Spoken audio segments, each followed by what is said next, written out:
Buenas noches, mi nombre es Raquel Oskalowski-Charson, una vez más en Crónicas Cotidianas por tu dial. Hoy hablemos de barrios con alma. Hoy nos subimos a un viaje sonoro para recorrer lugares que respiran historia, cultura y vida cotidiana. Hoy nos quedamos cerquita, pero viajamos lejos. Nos sumergimos en algunos barrios más fascinantes del centro de Israel, desde la elegancia intelectual de Ramat Aviv hasta la brisa costera de Bat Yam, pasando por arte callejero, parques gigantes, cafés escondidos y ciudades que nunca dejan de reinventarse. Ajusta el volumen que arrancamos. Ramat Aviv. Nuestra primera parada es esta, un barrio que combina modernidad, calma y un toque intelectual que se siente apenas uno llega. Aquí está la Universidad de Tel Aviv, un campus enorme donde miles de estudiantes caminan entre árboles, bibliotecas y cafeterías que parecen sacadas de una serie. Pero Ramat Aviv no es solo academia, es también el hogar del Museo de la Diáspora, un espacio que cuenta historias de comunidades judías de todo el mundo. Y si seguimos caminando encontramos centros comerciales, calles amplias, ciclovías y un ambiente que mezcla familias jóvenes, profesionales y estudiantes internacionales. Es un barrio que late con ritmo propio, ordenado, verde, luminoso, un lugar donde la vida parece tener un plan. Neve Sevek. De la modernidad pasamos a la historia viva. Este es el primer barrio judío fuera de Jaffa. Es como entrar en un cuento. Calles angostas, casas restauradas con puertas de colores, balcones floridos y ese aroma de panadería artesanal que te acompaña mientras caminas. Aquí conviven artistas, diseñadores, turistas y vecinos que llevan generaciones viviendo en estas mismas casas. Las galerías de arte se mezclan con boutique, librerías pequeñas, cafés donde el tiempo parece detenerse. Y si seguimos caminando, llegamos al centro, un templo de la danza contemporánea que le da al barrio un pulso cultural único. Neve Sevek es romanticismo puro, un rincón donde cada paso es una postal. Vayamos a Florentín. Ahora cambiamos completamente de energía. Este es el barrio donde las paredes hablan, literalmente. Cada calle es una galería de arte callejero, murales gigantes, grafitis políticos, dibujos abstractos, mensajes escondidos. Florentín es el laboratorio urbano de Tel Aviv. Aquí conviven carpinterías, talleres de metal, estudios de tatuajes, bares alternativos y jóvenes de todas partes del mundo. Es un barrio que nunca duerme del todo. Siempre hay alguien pintando, tocando música, tomando una cerveza o simplemente charlando en la vereda. Es crudo, auténtico, vibrante. Sedek es poesía, Florentín es un mural que cambia todos los días. Ramat Gan. Seguimos hacia este lugar, una ciudad que se eleva hacia el cielo. Sus rascacielos forman parte del distrito financiero más importante del país. Pero lo sorprendente es que entre tanto vidrio y acero aparece uno de los parques más grandes de Israel, el Parque Nacional de Ramat Gan. Familias, corredores, ciclistas, picnic, lagos artificiales. Es un oasis verde en medio de la ciudad. Y si seguimos un poco más, encontramos el famoso safari de Ramat Gan, un zoológico abierto donde los animales caminan en enormes espacios naturales. Ramat Gan es equilibrio, negocios arriba, naturaleza abajo, una ciudad que respira a dos velocidades. Givatashim. Muy cerca, casi pegada, está una ciudad pequeña con alma de barrio. Aquí todo parece más tranquilo. Calles arboladas, cafés familiares, panaderías que conocen a cada cliente por su nombre. Es un lugar donde la vida comunitaria es fuerte. Festivales locales, ferias de artesanos, actividades culturales al aire libre. Es ese refugio perfecto para quienes quieren estar cerca del movimiento de Tel Aviv, pero sin vivir dentro del torbellino. Holon. Ahora llegamos acá, conocida como la ciudad de los niños, y eso no es un apodo, es una filosofía. Holon está lleno de museos interactivos, parques temáticos, esculturas gigantes y espacios pensados para que los chicos aprendan jugando. El Museo del Diseño, el Museo de los Niños, el Parque de los Cuentos, entre otros. Cada rincón tiene color, creatividad y sorpresa. También es cultura, diseño urbano y una comunidad que apuesta por la educación y la innovación. Es una ciudad que sonríe. Banyam. Cerramos nuestro recorrido en este lugar, una ciudad que vive de cara al mar, sus playas amplias, su paseo costero, sus cafés frente al Mediterráneo, todo invita a respirar hondo y dejarse llevar. Está en plena transformación, nuevos edificios, proyectos culturales, espacios públicos renovados, pero mantienen ese espíritu relajado, casi playero, que la hace tan especial. Es un lugar ideal para terminar el día, mirando el atardecer, escuchando las olas y sintiendo que por un momento todo está en equilibrio. Y así termina nuestro viaje de hoy, por estos barrios llenos de alma, historia y personalidad, desde el arte callejero hasta la brisa del mar, desde la vida universitaria hasta los parques gigantes. Cada uno tiene su magia y su manera de contar quiénes somos. Nos escuchamos de nuevo en un ratito.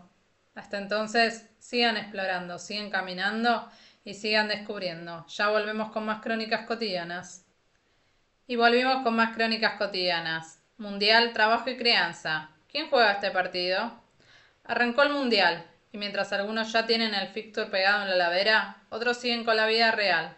Trabajo, hijos, tareas, horarios, mochilas, pañales y todo eso que no se suspende por un gol. Hoy vamos a hablar de un tema que se vive en miles de casas. ¿Qué pasa con la maternidad y la paternidad cuando empieza el mundial? Porque seamos sinceros, cuando empieza el mundial, muchos padres quieren ver los partidos, algunas trabajan todo el día y llegan a casa justo para el segundo tiempo, otros ni siquiera son futboleros, pero igual están metidos en la rutina familiar. Mientras tanto, la crianza sigue, sin prórroga, sin penales y sin VAR. Ser padre en época de mundial es un partido aparte. Por un lado está el trabajo, horarios, cansancio, responsabilidades. Por otro está el deseo o no de ver el fútbol. En el medio, la familia que no se detiene porque haya un gol o un penal. Padres que quieren ver el mundial. Buscan ese rato para desconectar, para sentir que el día tuvo un momento propio. Padres que no miran fútbol. Igual cargan con tareas, rutinas y demandas. Madres que sostienen. Muchas sienten que la carga aumenta cuando hay fútbol. Niños que no entienden de horario. Si hay gol, se despiertan. Si hay llanto, no hay bar que te salve. El mundial cae en un momento donde la mayoría de los padres están trabajando. No es feriado, no es vacaciones, no es fin de semana largo. Entonces aparece la tensión. ¿Cómo hago para cumplir con todo y además ver un partido? Horarios laborales. Algunos salen corriendo para llegar al segundo tiempo. Cansancio acumulado, ver partidos de noche, trabajar, criar, igual tarjeta roja al sueño. Expectativas sociales, ¿cómo no vas a ver el partido, aunque no te interese? Padres que no quieren quedar afuera, presión del grupo, del trabajo y de los amigos. El mundial puede ser una fiesta o un caos, donde todo depende de cómo se vive a puertas adentro. Respecto por los que no miran fútbol, no todos sienten la misma pasión. Ambiente familiar, evitar gritos a las 3 de la mañana si hay un bebé durmiendo. Compartir sin imponer. Invita a ver un partido. No es obligar. Criar presente, porque los hijos no entienden de fixture. La pregunta clave es, ¿cómo se organiza una familia cuando uno quiere ver el mundial, otro no, y todos trabajan? La respuesta no es mágica, pero sí es simple. Acuerdos. Turnos reales, no promesas vagas, sino compromisos concretos. Partidos negociados. No todos los partidos son finales. Participación equitativa. Si uno mira el partido, el otro descansa. Y después se invierte. Espacios personales. Porque ser padres no significa renunciar a todo. Rutinas flexibles, sin caos, pero con margen. Hay algo que no se dice mucho pero pesa. La culpa. La culpa de querer ver un partido, de no querer verlo, de no llegar a todo. de sentir que uno siempre está en deuda. Culpa por desconectar, querer un rato propio no es abandono. Culpa por no disfrutar, no todos viven el mundial igual. Culpa por cansancio. Criar y trabajar ya es un mundial aparte. Dicen que el mundial une a los pueblos, pero en casa puede generar más discusiones que un penal dudoso. Y ojo, si tu hijo aprende a decir papá gol antes que papá vení, no te preocupes, es parte del folclore. Y si tu pareja te dice mira el partido tranquilo, yo me ocupo, sospecha, algo quiere, o está muy cansada, o ambos. Pero también hay un lado positivo. El mundial puede ser una excusa para hablar de cosas que normalmente no se hablan. Reparto de tareas. ¿Quién hace qué? ¿Cuándo y cómo? Tiempo personal. Cada uno necesita su espacio. Modelos de crianza. ¿Qué queremos enseñar a nuestros hijos? Presencia afectiva. Estar no es solo estar físicamente. El mundial pasa cada 4 años. La crianza todos los días. Y aunque algunos padres quieren ver todos los partidos y otros ni sepan quién juega, lo importante es recordar que en casa también se juega un campeonato, el de estar presentes. Y ese sí o sí se juega en equipo. Que gane quien gane, que haya goles, que haya emoción, pero sobre todo que haya acuerdos, respeto y presencia. Porque el mundial termina, la familia no. Y seguimos con más crónicas cotidianas. Hablemos de criar, nutrir y habitar el mundo. Bienvenidos a este espacio donde cada uno nos invita a mirar la maternidad y la paternidad desde un lugar más humano, más consciente y más real.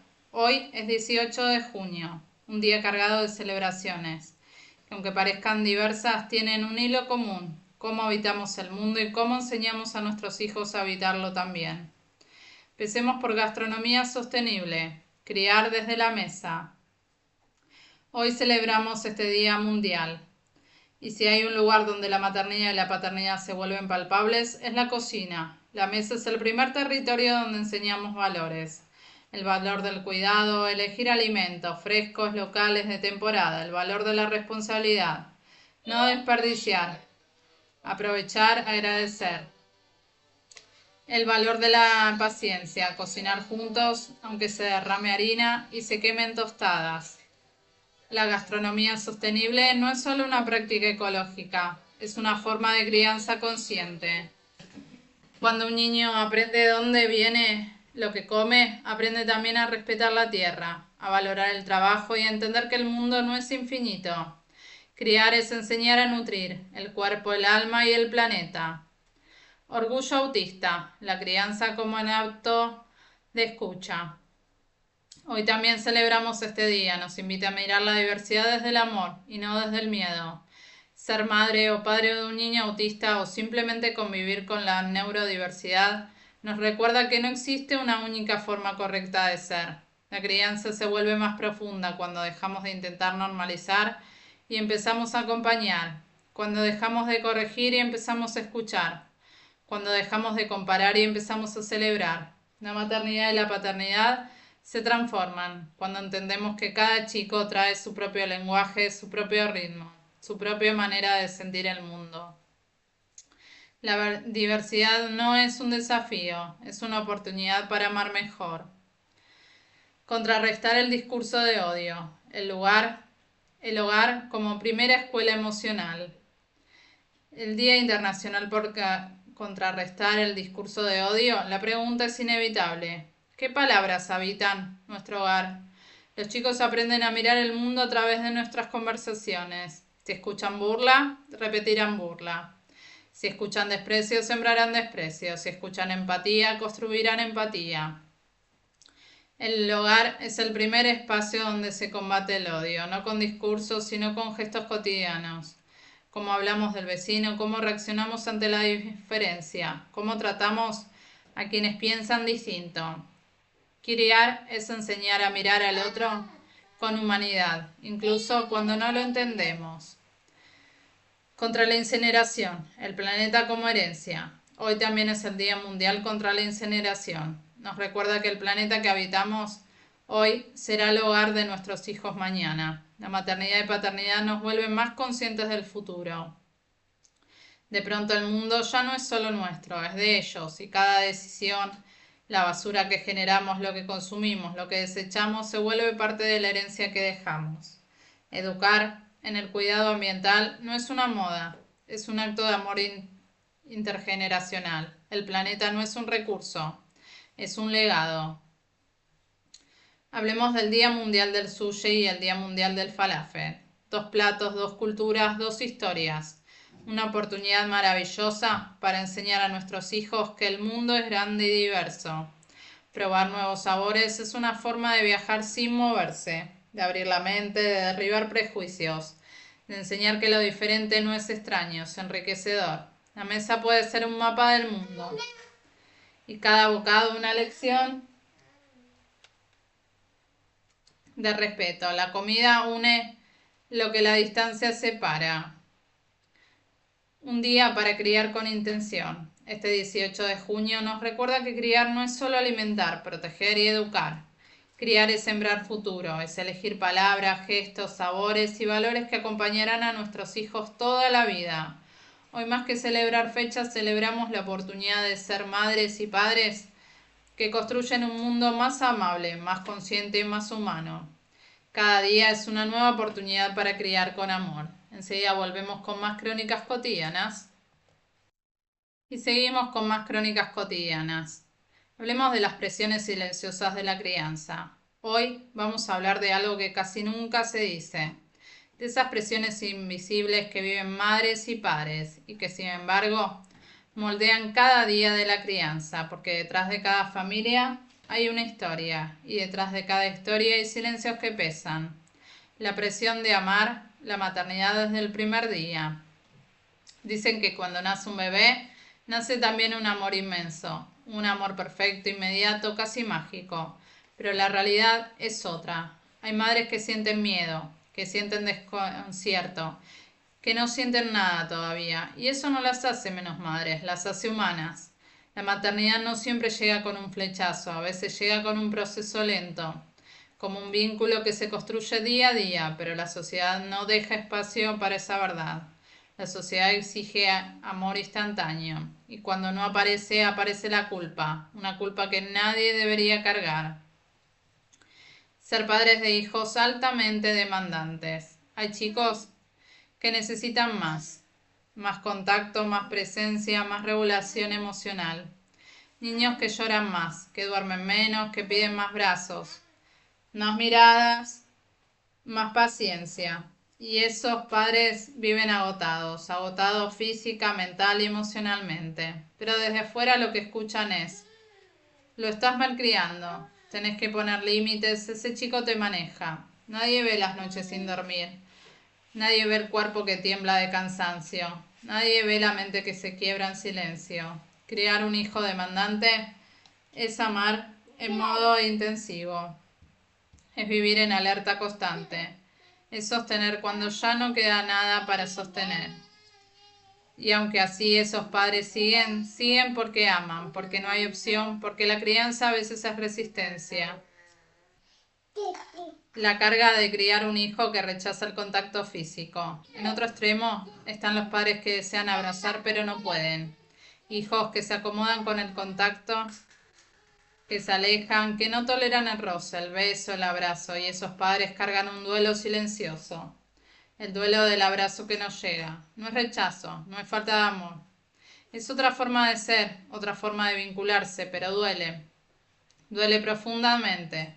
Duele ver a otros padres abrazar sin esfuerzo. Duele sentir que el cuerpo propio no es refugio. Duele no poder calmar con un abrazo y nadie habla de ese dolor, nadie habla de esa soledad. Ser padres en familias multilingües. Criar entre idiomas es una riqueza enorme, pero también un desafío constante. Hay niños que mezclan palabras, que tardan más en hablar, que se frustran porque no encuentran cómo expresarse.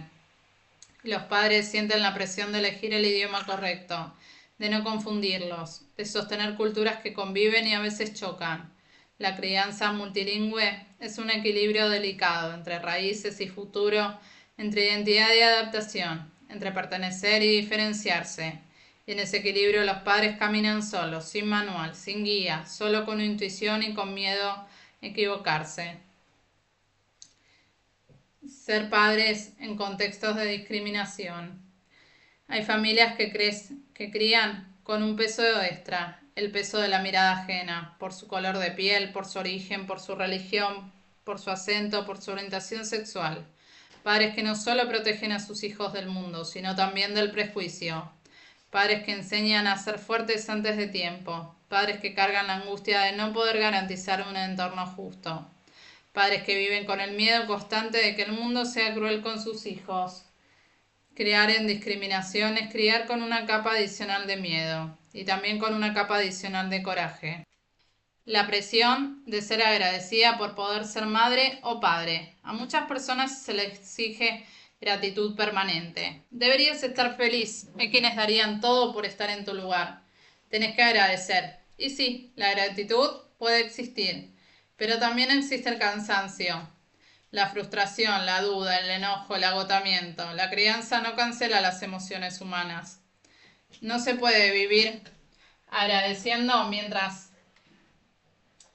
se niega a lo que duele. La presión de ser agradecida silencia el malestar, silencia la necesidad de pedir ayuda, silencia la verdad. Por otro lado, hablemos de la tensión entre expectativas culturales y necesidades reales. Cada cultura tiene su manual invisible. Cómo se debe criar, cómo debe comportarse un chico, qué debe sentir una madre, qué debe proveer un padre. Pero la vida real no siempre encaja en esos moldes. Y ahí aparece la culpa, la sensación de fallar, de no cumplir, de no ser suficiente. La crianza se vuelve una lucha entre lo que se espera y lo que realmente se necesita, entre el deber de ser y el poder ser, entre la tradición y la realidad. Hablar de estos temas no es quejarse, no es victimizarse, no es ingratitud, es reconocer que la maternidad y la paternidad son experiencias profundas, complejas y diversas, que no hay una sola forma de criar, que no hay un único camino correcto y que cuando dejamos de exigir perfección aparece algo mucho más valioso, la posibilidad de criar desde la verdad, desde la humanidad, desde lo posible, porque al final la crianza no necesita héroes, necesita personas reales, personas que sienten, que dudan, que se equivocan y que aún así cada día vuelven a intentarlo. Ya volvemos con más de Crónicas Cotidianas y volvimos con más de Crónicas Cotidianas. Hablemos de convivir no es un mito. Cuando se habla de Israel, el mundo suele escuchar solo una parte de la historia, la parte ruidosa, la parte que explota, la parte que duele. Pero hay otra historia, una historia que no siempre aparece en los titulares, pero que late en cada calle, en cada mercado, en cada hospital. Una historia de convivencia, de mezcla, de vida compartida. Una historia que resiste incluso cuando los ataques terroristas intentan romperla. Hoy vamos a hablar de antisemitismo, de convivencia y de cómo incluso bajo amenaza millones de personas siguen eligiendo vivir juntas. Hablemos de qué es el antisemitismo, una herida que atraviesa siglos. El antisemitismo no es solo un odio, es un sistema, una estructura, una narrativa que se ha repetido durante más de 2000 años. Antisemitismo religioso, cuando se acusaba a los judíos de crímenes teológicos. Antisemitismo racial, cuando se los consideró biológicamente inferiores. Antisemitismo político, cuando se les negó ciudadanía, derechos y pertenencia. Y antisemitismo contemporáneo, que aparece en redes sociales, en discursos extremistas, en ataques contra sinagogas, escuelas y civiles. Y sí, también aparece en Medio Oriente, donde el conflicto político ha sido usado por grupos extremistas para justificar discursos de odio contra judíos en general. Hablemos del hospital que nunca duerme. En el hospital Adasa, por ejemplo, de Jerusalén, la convivencia no es un ideal, es un turno de noche. Un médico árabe revisa un paciente judío herido en un ataque. Una enfermera judía atiende a una mujer musulmana que acaba de dar a luz. Un paramédico druso entra con un herido mientras una voluntaria cristiana distribuye café. Aquí la vida y la muerte no preguntan religión, y quienes salvan vidas tampoco. Hablemos de un segundo ejemplo, el mercado donde todo se mezcla. En el mercado de Haifa, la convivencia tiene olor en especias. Un vendedor árabe ofrece satar a una pareja judía religiosa. Una mujer musulmana compra pan halá para sus vecinos judíos. Un joven cristiano vende dulces árabes a turistas y entre los puestos se escucha una frase que resume todo. Aquí todos comemos lo mismo. Vamos al ejemplo 3. La universidad donde se aprende a convivir. En la Universidad de Tel Aviv, los estudiantes árabes representan más del 20% de la matrícula en algunas facultades. En el Technion, el MIT israelí, los estudiantes judíos y árabes trabajan juntos en proyectos de ingeniería, medicina y tecnología. No porque alguien los obligue, sino porque la vida moderna los une.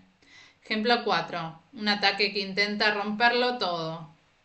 Los ataques terroristas cometidos por organizaciones como Hamas, ISIS o Al-Qaeda, todas responsables de grandes violaciones de derechos humanos, buscan romper esta convivencia, buscan sembrar miedo, buscan dividir, pero la respuesta cotidiana es otra. Después de un ataque, los hospitales se llenan de voluntarios de todas las comunidades. Las donaciones de sangre llegan de judíos, árabes, cristianos, drusos. Las ciudades vuelven a abrir sus mercados, las escuelas vuelven a recibir a sus alumnos. La vida continúa y continúa junta. Ejemplo 5. La ciudad que se niega a dividirse. En Jerusalén la convivencia es compleja, tensa, imperfecta, pero real. El tranvía recorre varios barrios judíos y árabes sin detenerse. En cada vagón se mezcla kipot, hijab, jeans, mochilas escolares, abuelos, soldados y turistas. La ciudad respira mezcla, aunque duela, aunque cueste. Ejemplo 6. La vida en un pueblo druso. En Daliat al-Carmel, un pueblo druso en el norte, la convivencia tiene sabor a café cardamomo. Los drusos sirven en el ejército israelí. Sus pueblos están llenos de banderas israelíes y símbolos drusos. Sus jóvenes estudian en universidades junto a judíos y árabes musulmanes. Que la identidad no divide, multiplica. ¿Por qué no se cuenta esta historia? Porque la convivencia no hace ruido, no explota, no genera clics, no llena de titulares, pero existe y es más fuerte que el odio. Convivir es un acto de resistencia. El antisemitismo busca dividir, los ataques terroristas buscan destruir la confianza entre comunidades, pero la vida cotidiana en Israel, esa que no siempre aparece en los noticieros, demuestra que la convivencia no solo existe, es más fuerte que el odio. Judíos, árabes, cristianos, drusos, entre otros, todos comparten calles, hospitales, universidades, trabajos, sueños y preocupaciones. Convivir no es un mito, es una lección diaria, es un acto de resistencia y es una historia que merece ser contada. Nos reencontramos el próximo jueves, como siempre, acá en Tu Dial, con crónicas cotidianas. Muy buenas noches para todos. Mi nombre es Raquel Uskaloski Charson.